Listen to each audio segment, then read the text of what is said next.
Heyo people, it's Freeloader from Team AQZ. Finally, it's Yzmir's turn for judgment. I'll be rating their new Whispers from the Maze cards for the competitive constructed metagame. Being a tiny bit late on my release for this one, I'll make sure to try and capture my first opinions for the cards, and less what I've seen in the first week of play so far. This is all just for fun, to look back in a couple months and say, hey, what a dingus that was. So don't take any of the ratings all too seriously. And now, just a quick reminder of roughly what the rating system is. 1. Should be unplayable. 2. Fringe playable, some out there decks maybe. 3. A solid card. A 4-star rating would be a driving force of a deck, and the 5-star rating is only for exceptional cards, so it's a very rare rating. Then without further ado, let's get on into it.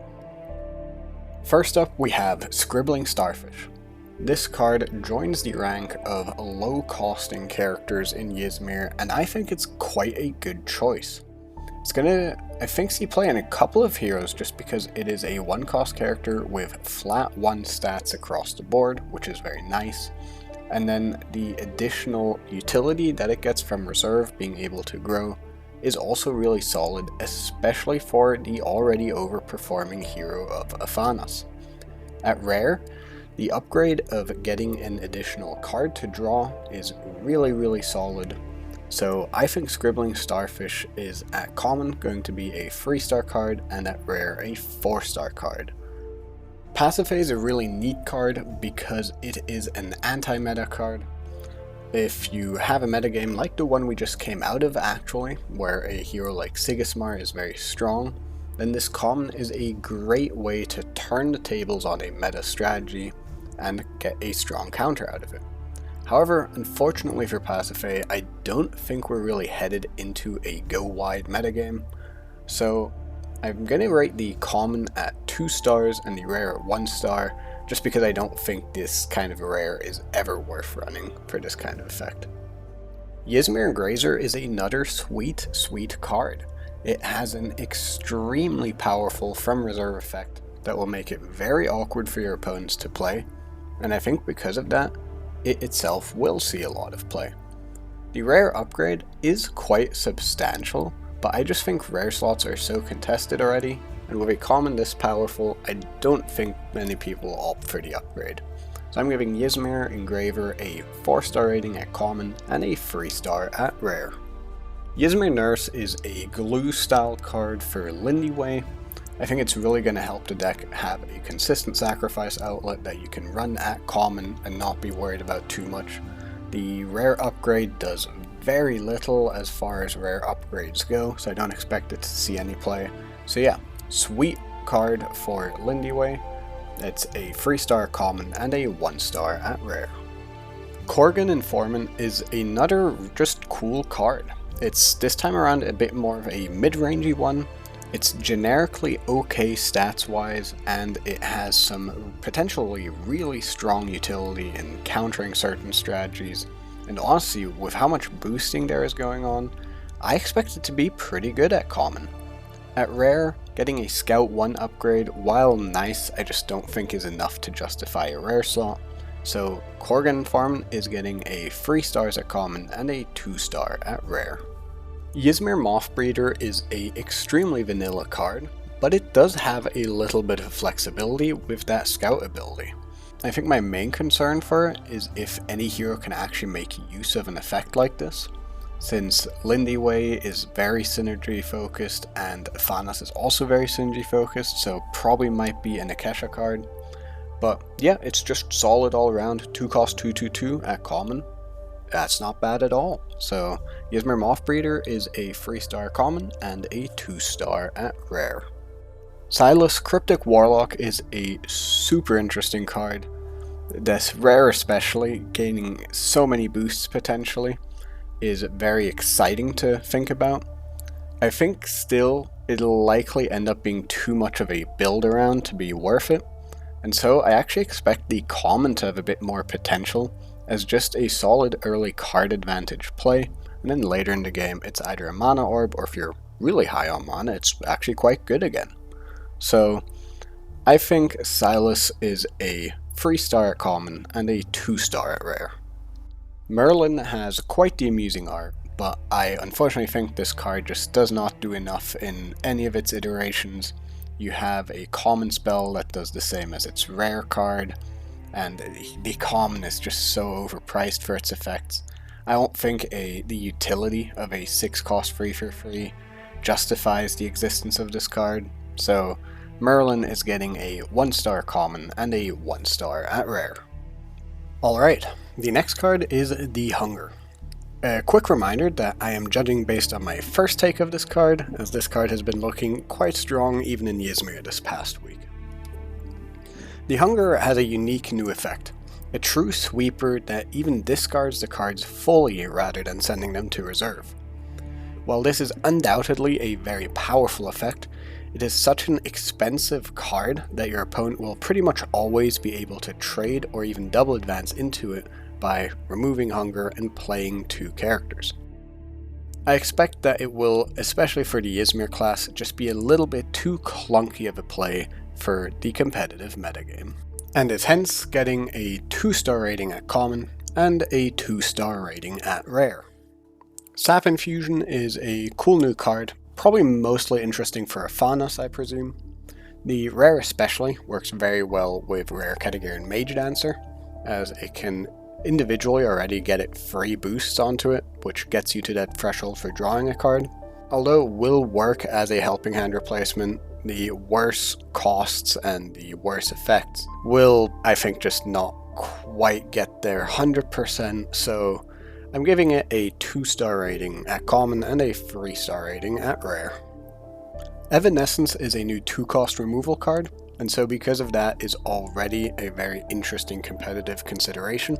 I do think the limitation on only being able to 2-cost characters from hand is quite significant in comparison to Off You Go, but as extra copies of Off You Go, this card might function really well.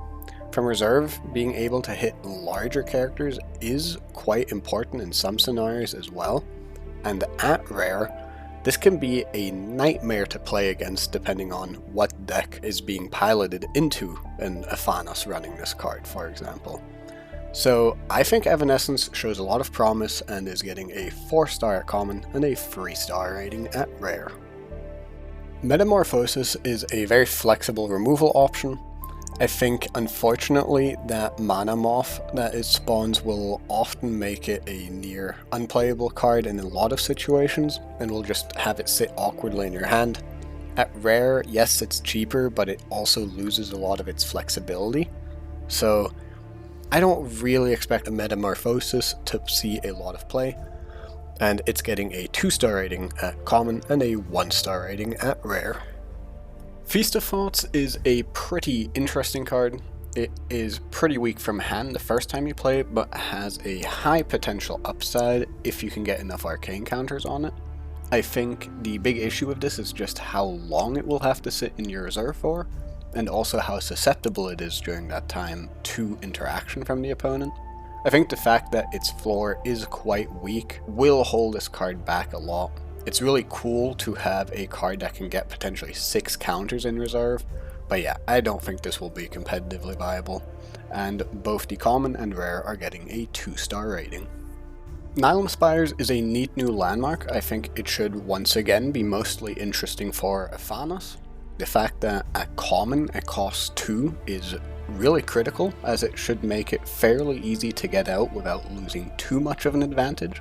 At rare, the free cost I think is a lot harder to make work. The upside is also fairly minimal, so Nilam Spires is getting a 3-star rating at common and a 1-star rating at rare. Scholar's Vault looks really interesting to me. It's very efficient at common already, and having a spell in reserve should be fairly easy to do for a lot of Yzmir decks, so this will be active a lot of the time.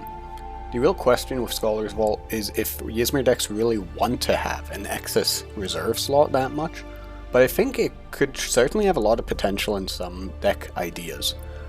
At rare, there's just not enough spells at the moment to really justify this rare slot, and even the ones that exist are all a bit dubious already, so Scholar's Vault is also getting a 3-star at common and a 1-star at rare.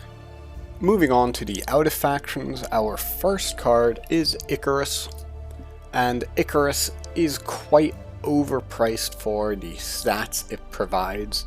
Readying cards in reserve I don't think is that huge of a topic, especially not in Yzmir where you have cards that can pick up your exhausted cards already, so this utility is not really required and is just a 1-star rating. Sap Extractor is another free cost landmark. It's going to be fairly clunky to get down. I also think the upside it provides, it's kind of hard to make use of it properly in the Yzmir faction. Giving up a rare slot for an effect like this, I just don't think it's going to be worth it for any Yzmir deck, and Sap Extractor is for that reason getting a 1-star rating. Pastry Chef is a bit odd in its effect, specifically that it has Seasoned, which means you want to put counters on it before it goes to reserve, but then you kind of turn off its from reserve ability where it gains up to a max of 2 counters if you already put counters onto it. Boosting Pastry Chef is a bit of a conundrum to me. That being said, the card isn't bad. Drawing a card is always nice. It's surprisingly solid stat-wise, assuming you can get a boost or 2 on there. While I don't really see it, it's not the weakest card ever. I'm going to give it a 2-star rating. The Mess is quite a scary card in my opinion to have in Yzmir, since Yzmir already has great access to card draw, and card draw snowballs really quickly, especially if you have card draw that draws you more card draw, and then you get into a state where you can't really lose the game anymore. That being said, Mess has a couple issues. A lot of the decks in Yzmir that do want to make more characters are decks that are spawning the tokens, and tokens don't work with Mess. So I doubt there's going to be a whole lot of Mess abuse, but the effect itself is still very powerful. I wouldn't be surprised if there's a niche deck built around this card, and so it's getting a 2-star rating. BLISS Bassist is yet another Ephanos card, as it does really want to be boosted. I do think it has the issue that relative to other cards Ephanos likes to play, it is already quite expensive and clunky, especially from reserve. Yes, its stats are good, given its cost, but it's not really the type of effect Ephanos is looking for in my opinion. So I don't see it too much for BLISS Bassist. Just because of its raw stat value though, it is also getting a 2-star rating. Lakshmi is mostly designed for Lindy Way of course. She is a bit pricey at a free cost, and honestly gaining a single boost for a sacrifice character is barely even a justification to sacrifice a character in the first place. So I don't know, all of this in a hero that really likes cheap after you plays makes me think Lakshmi is just a little bit on too weak of a side here, and Lakshmi is getting from me a 1-star rating. So Man in the Maze is a bit of a tough one. It's such a cool design of a card, but its best case is worse than a Sakurabu rare, assuming you can get those 9+ condition fulfilled. It's a 7-cost 0/5/5 Sakurabu instead of a 7-cost 5/5/5. Short story, Man in the Maze won't see any play unless there's so much boosting going on that's the reason you're playing the effect, but I highly doubt that's gonna happen. Man in the Maze is a 1-star card. The Stage is quite an interesting card just because it has so many potential synergies. I went through the spell list for Yzmir, and I think there are quite a number of spells that do really appreciate the Stage, such as Magical Training Rare or Field Reinforcements, things like that. Also, special shout out to Feast of Thoughts, as it does get to keep its arcane counter, so maybe there's a juicy deck in there somewhere. Overall, I don't think this will be in the strongest versions of many decks, but I do think the potential power level here is just high enough that the Stage is going to get a 3-star rating. Fairfox is a utility rare slot. If there is a completely 2-cost permanent or lower overrun of the meta, Fairfox is going to be a nice tool to have, but unless that is the case, I highly doubt people will be using their rare slots on this, so Fairfox is getting a 2-star rating. Ordis Crier looks quite interesting to me. It feels very strong to be able to ready mana orbs again after using them, but end of the day, this is a 1 cost 1/1/1 from hand, and in the best case a 1 cost 2/2/2 from reserve. I'm just not sure if that is worth running as a rare in any deck, so I'm a bit iffy on it. I'll give it a 2-star rating, but I don't really believe in it all that much. Ordis Dispatcher is a bit of a chunky character. I mean, from hand a 3 cost 3/3/3 is already not great. From reserve, adding 1 cost to potentially add to Ordis recruits or have it be a bit chunkier still, I don't know. I don't think there's a deck that really wants to go out of their way to play this, so Ordis Dispatcher is getting a 1-star rating. Health Inspector is severely understated for its cost and barely has a text box as well, so this has no chance of seeing play and is a 1-star card. Conscription actually has some really interesting utility in Yzmir, since unlike its class of origin, Ordis, Yzmir has lots of ways to manipulate the size of its reserve, and so this Conscription can easily become a 2 cost 3/3/3 or 4/4/4 even. So I actually think this card has a lot of potential, and I'm giving it a 4-star rating.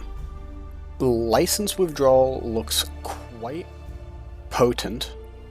It does have a lot of flexibility in what it can remove. Yes, it must be cheap, but so far the metagame has been very centered around cheap things. This might be a nice little rare slot, just so Yzmir decks have something to deal with some permanents as well, in case you need it. So I think License Withdrawal is getting a 3-star rating. Finally, Rune's Testament is a little bit on the weaker side of things. Yes, 2 mana to draw 2 cards is very strong, but giving up an expedition to do so is a very severe downside, and likely it makes it only playable for Hostage. But honestly, I think in Hostage you have better things to use your rare slots on, so Rune's Testament is getting a 1-star rating. Cool. With that, we have reviewed all the cards from Yzmir, the final faction review that was left for me.